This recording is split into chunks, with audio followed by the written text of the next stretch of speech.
I've seen lots of segmented bowls, and I've made a few, but I've never seen an oval segmented bowl. And I looked on YouTube, and I found nothing. And so I looked on Google, and the only thing I could find was someone who took a normal segmented bowl and cut it in half, and then put the two ends together. And that's a cool idea, but it's cheating, and it puts the layers going this way instead of this way, which is not really what I had in mind. So let's try it. I can think of 3 ways of approaching doing the segments. The first way would be to keep the length of the segments all the same and vary the angle at each joint. And also, I want my bowl to transition from an oval at the top to a circle down at the base. So for each layer, I would have to recalculate the angles because, the proportions are different. Now, I think if I drew that first layer in CAD, then I could just scale the drawing for each layer, and I wouldn't have to, do the math. But even if the CAD program is giving me all the angles, I still have to cut all those different angles. And, it's a different angle on each end of each little tiny piece. And that is just a boatload of work. So I'm looking for an easier way of doing it than that. So method number 2 is to keep the angles all the same and vary the length of the segments. So basically, I'm taking that normal segmented circle and stretching it. So on the long side of the oval, the segments are longer, and on the short side of the oval, the short ends of the oval, the segments are shorter. Now, the third method I can think of is to basically just make a big circle that encompasses the oval and cut the oval out of the circle. That has the same benefit of keeping all the angles the same, and it has the benefit that all the miters are converging on the center of the bowl, which is going to look good. But it has the opposite effect on the length of the segments. The segments on the short end of the bowl are going to be massive, and the segments on the long side of the bowl are going to be really tiny, which I think is going to look weird. It might end up looking really cool with the right pattern and all that, but I'm going to try method number 2 first. So in CAD, I've drawn a bunch of concentric ovals that transition to a circle. Now I've made these evenly spaced, but I left out this one because at the top I want it to kind of flare, more of a curve than just being a straight line. And I left out this one just by mistake. I printed it too early, so pretend there's a line over here. So I need to start working out segments to fit this curve here. And the way I'm imagining this is each layer is 2 of these, or 3 of these lines, basically. So the first layer is here, and the second layer is here. So I need to cover this, plus a little bit more for wall thickness. And so this was my first attempt, which is 1 quadrant. And I started with what the segment length would have been if this was a circle with the short diameter of the oval. And then I worked up from there. And,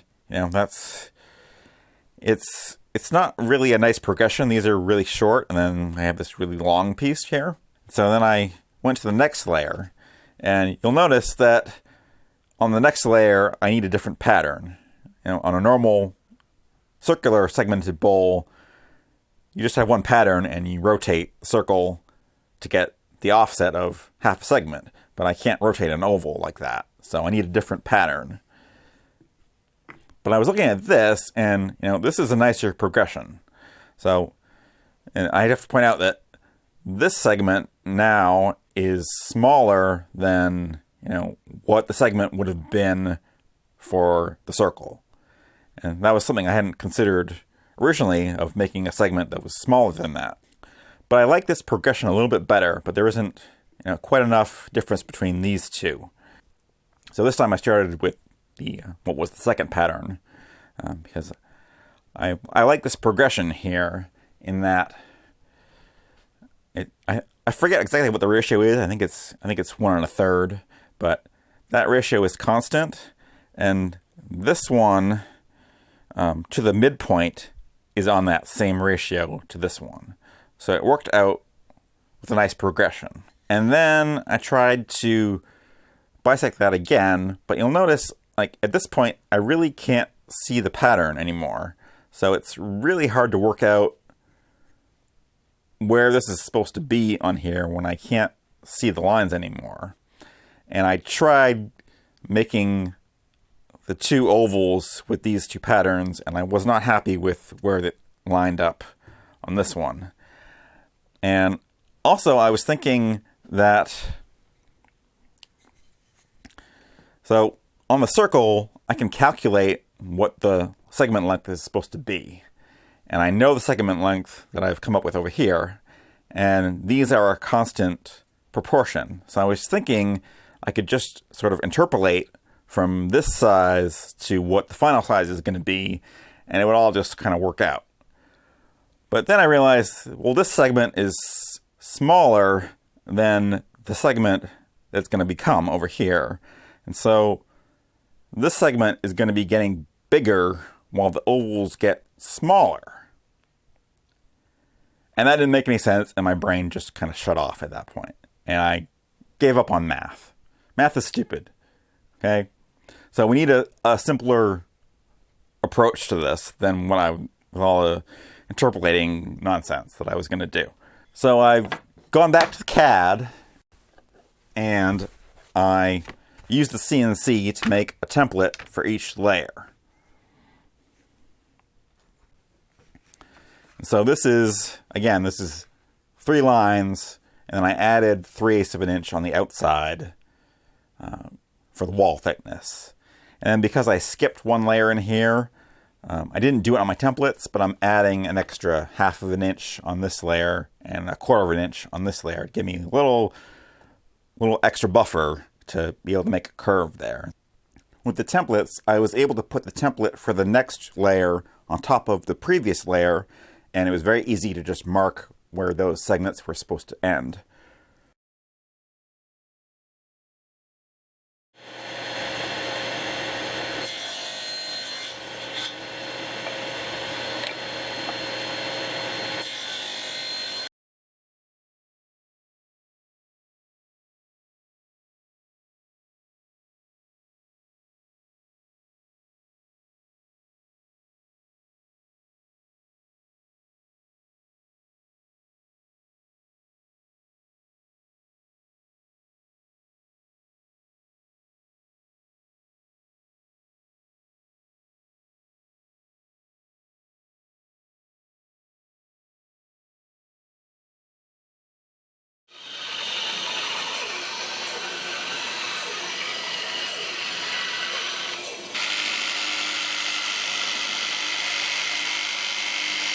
I think I understand what's happening here. So in order to keep the joints aligned, I have to keep making these segments smaller. But the side effect of that, because I'm not adjusting the angles, is the radius of curvature of this is getting smaller faster than the radius of the curve that I'm trying to fit it to. And so far I've been able to compensate for that by just offsetting the segments outward like this. But this is definitely not converging towards one central point. If anything, it's diverging into like the 2 focal points of the oval. So something is going to have to give here eventually. The only thing I can do at this point is just keep going forward and doing what I've been doing, and we'll see what happens. We've reached the point where something has to give. So this is the second to last layer, and I've marked out where things should be. And this segment should be this little tiny thing right here. Now this layer in my plan is thicker than the rest because we're transitioning on the inside to the bottom. So we want a little bit of a curve there. So it's a thicker ring. But if I put the segment in, it's way too short to be able to make that thickness. So at this point, if I were to just forget about this and put in a big segment to make the plan work, well, there's no way that the rest of this is going to look good with that. I don't know if there's a way to make what I've already done end up looking good, but I know that this will not make it look good. So the only alternative is to forget the plan and try something else. I've gone ahead and made what would be the second to last ring the way I made all the rest of them. And this is not going to work with what's supposed to be the bottom because there just isn't enough overlap here to make that work. So this is gone. This is now the bottom, but I'm not really happy with this either. I could cut an oval into this with the CNC and make an oval patch for this. But it doesn't really make sense with what's happening with these. So I'm getting back to what I was talking about before about the two focal points. And I've tried basically putting two circles together. By some miracle, I seem to have gotten all of these joints to line up with each other. So that's a good sign. So now again, I suppose I could use the CNC to make this in perfect oval and make a plug to go in here, but I don't entirely trust the CNC to do that in something this thick and have it line up perfectly all the way through. So I'm going to drill a hole with a Forstner bit, fit in there so I can get a center point to line things up. But I'm not going to show you what I use to plug the holes until the finish goes on. You're just going to have to wait. So now I've glued up all the layers except for the bottom, because there's going to be a hard transition between the sides and the bottom is going to be flat. And I don't want to be digging into that bottom while I'm shaping the insides.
As I did the rough shaping on the outside, I realized that I needed some way of defining the rim of the bowl. Something that I could carve to, rather than having to just define that freehand. And I was looking through my router bits trying to find something that would work, but they're all kind of backwards from what I needed, because the way a cove bit is oriented, the router would have to be on the top, and the motor would hit the bowl. So that just wasn't going to work. So I needed something that was cove-shaped, but didn't have anything that would be in the way. And I finally realized that the mini grinder would work if I built a little stand for it that would hold it just slightly above my work surface with a little fence underneath the carving burr.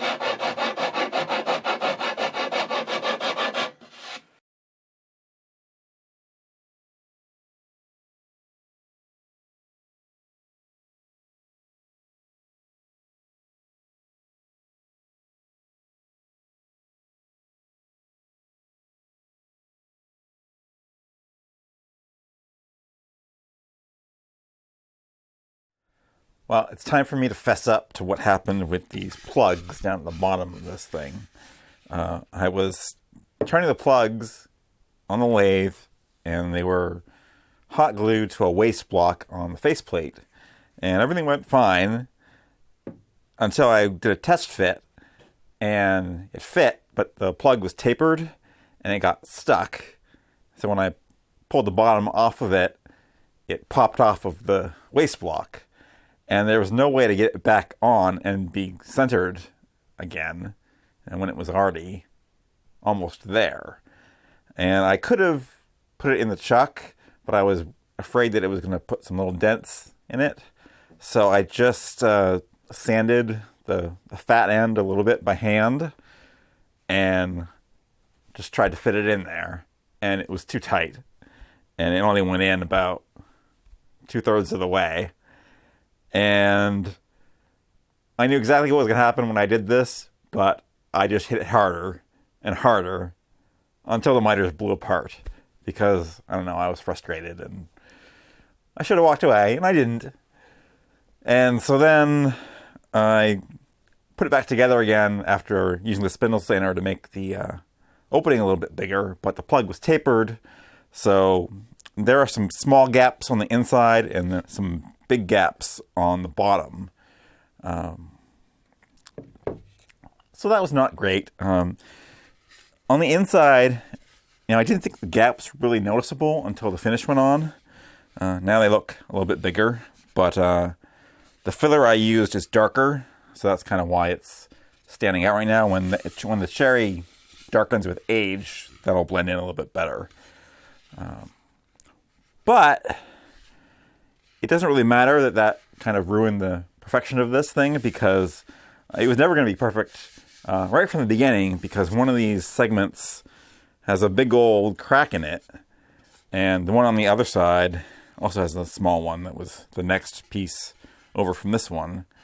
So this big old check in here, right from the beginning of the project, when I took the wood off of the rack, the whole perfection was doomed.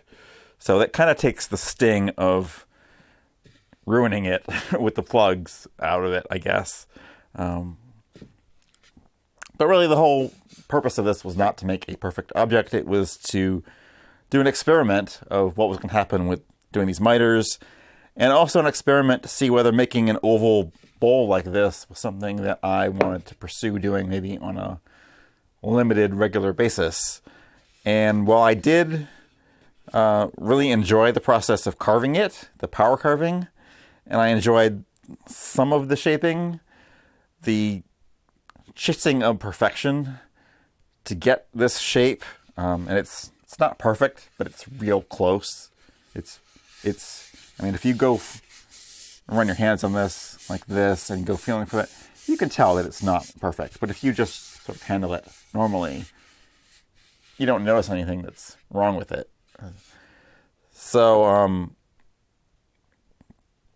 yeah, it was a lot of work to get this shaped. It's a good test of patience more than skill, because you're just repeatedly knocking down the high spots and just feeling it and looking at it under a raking light and just trying to get it perfect. And it takes a really long time. And like all that rasping I did, let me grab the rasp. So all this action with my fingers on here, that was like a week ago, and I don't have any feeling in my fingertips.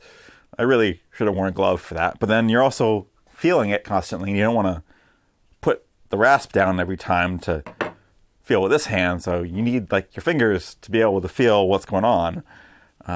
So I didn't wear a glove, and I can't feel anything.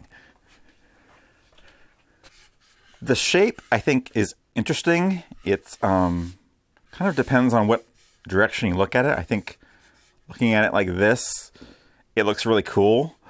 Some angles, kind of more like this, it looks kind of weird. Like this should be more tapered than it is. But I like it.